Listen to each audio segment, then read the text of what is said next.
So why does Pepe Loca seem so happy about Chinese food? Maybe because she's about to have some. I'm working on some steamed rice right now that's going to go as a side for some chicken and broccoli we're about to do.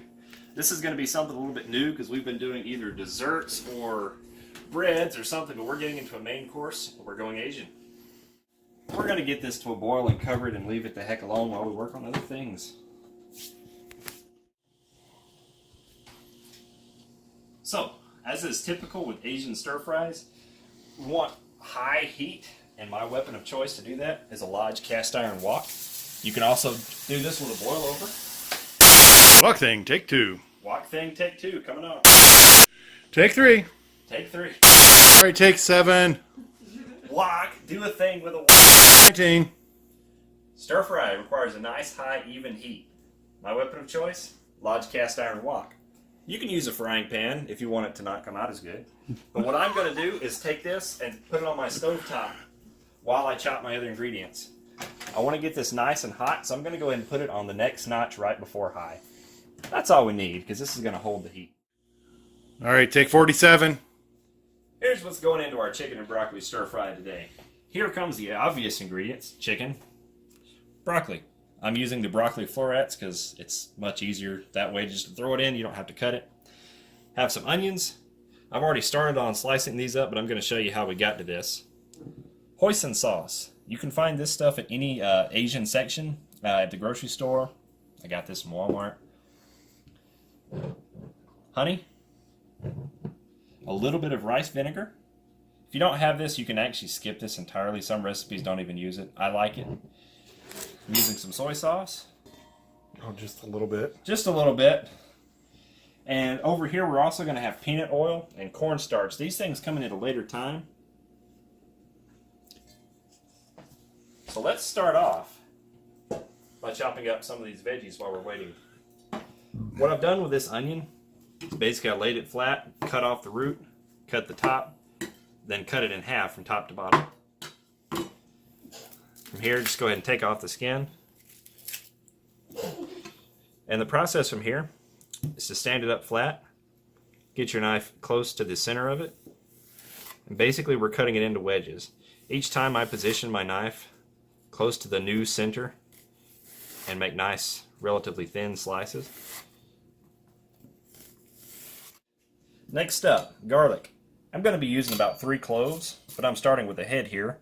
To separate it, you may do this differently, I don't know, but I put it on my board, put the knife, and I just basically push until they start to separate and fall into the floor. Push the excess over out of the way. And I'm taking 3 of these, 3 cloves. Oh, not the small one. Yeah, let's keep the babyish one out of there. There we go. So then look on the bottom of your clove of garlic. Find that rough woody part. Cut it off. Get it out of the way. Put your knife on it. Smack it. That was a very satisfying yet unsatisfying crunch underneath the table. Hopefully I didn't break anything too bad. Then just repeat that with your other cloves.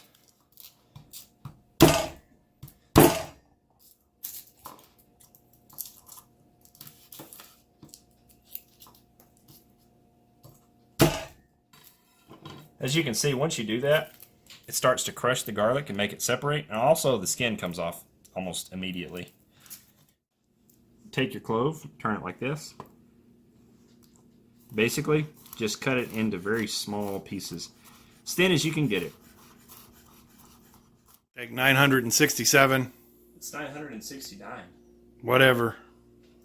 All of our chicken is cut up, put it into a bowl here. Now it's time to wash our hands and our equipment. Let's just take this cutting board over here to the sink. Now, we've got everything else cut up, so we're going to work on the sauce. Starting out with some soy sauce. This is probably a more gigantic thing of soy sauce than most of you have in your cabinet. I'm not really measuring this, but I'm just kind of guessing. That's about almost a cup of soy sauce there. I've got honey.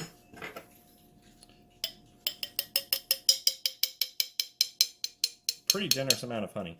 This is like one step away from being honey chicken.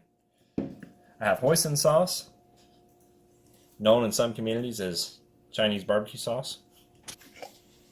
Don't quote me on that. Sauce. dump maybe, And it's really, really powerful. I've got about maybe 3 tablespoons of that in there. I'm going to start to stir it. Get the thick stuff like the honey incorporated in with the liquidy soy sauce. I'm using some rice vinegar. Very small portion of it though. I'm just going to barely splash some in. I'm going to finish it off with a little bit of ground ginger. Just a tiny bit of coriander because this stuff is stout. Just going to barely get none of it out yet. There we go. I have a little bit of cumin, which this might seem a little bit odd, but it kind of enhances the flavor a bit, just a little bit. Stir that in and this sauce will be ready. So now we've got everything else prepped. I've put about 3 to 4 tablespoons of peanut oil into my wok. You can see it smoking. I like to go ahead now and scrape some of this around, get it splashed around the edges of the wok. Then I'm going to take my onions and my garlic. You can tell it sizzles right away as soon as it hits the pan. From here, start immediately tossing, moving it around, tossing it the whole time. And what we want to do is wait for these onions to just start to get transparent, and we'll start to smell the garlic cooking as well. And then we'll add the chicken after. You can kind of see my motion here of getting underneath, shoveling the food from the bottom back to the top. So over here we've got our sauce boiling in a saucepan. Have a little bit of cornstarch and water.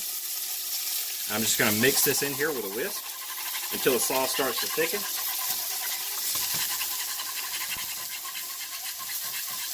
And the onions are kind of paused over there. We can give it wait just a minute on those, and we'll get back to tossing them here in a second.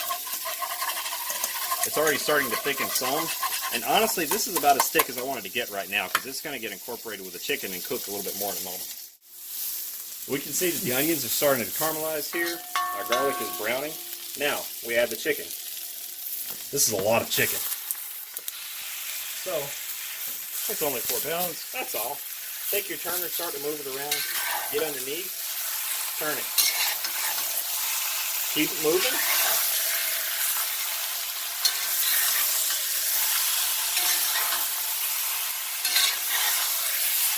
Okay, so our chicken is done. Like I was saying earlier, it's important to make sure that you're constantly moving it so it doesn't burn on the bottom and then not cook on the top. But anyway, now that the chicken is done, I'm going to pour my prepared sauce in here, starting from the edges of the pan, working it around in a circle, and getting it into the middle.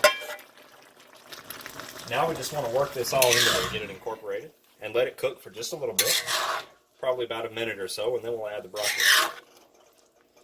Turn it around, get all that chicken coated.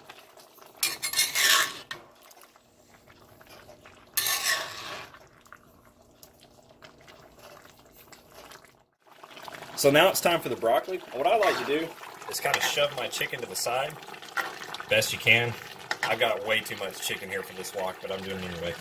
Take your broccoli, put it down into the sauce on this side, and I'm going to cut it right there because that's all broccoli I'm going to be able to fit. Since I've got my wok so full, I'm going to be kind of careful here. Incorporate this broccoli without spilling it out of the sides of the pan.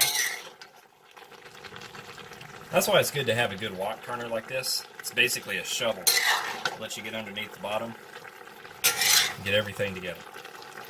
So once you get this incorporated, basically just cook it for about 2 to 3 minutes. We want the broccoli to soften, and we don't want to overcook it. We want to make sure we've still got some of that nice crunch.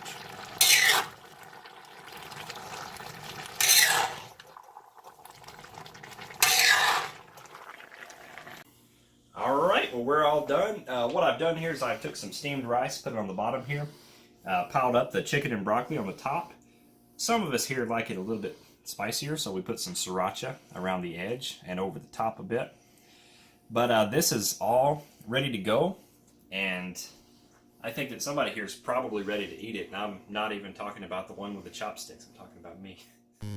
That's coming, but Listen, like, subscribe, bell, Patreon. All that. Have a nice day. Bye. okay. Okay. Alright, here comes my face. Take 972. So if you like this video, hit the like button. Subscribe if you want to see more like it, if you want to see me showing you this kind of stuff. If you want to support me, I've got a Patreon too. It's patreon.com/thevirtualchef. It's also going to be in the description. I try to upload a video at least once a week. I haven't got my schedule super down pat to where it's every Friday, every Tuesday, or anything like that, but it's going to be every week for sure. So until next time, bye.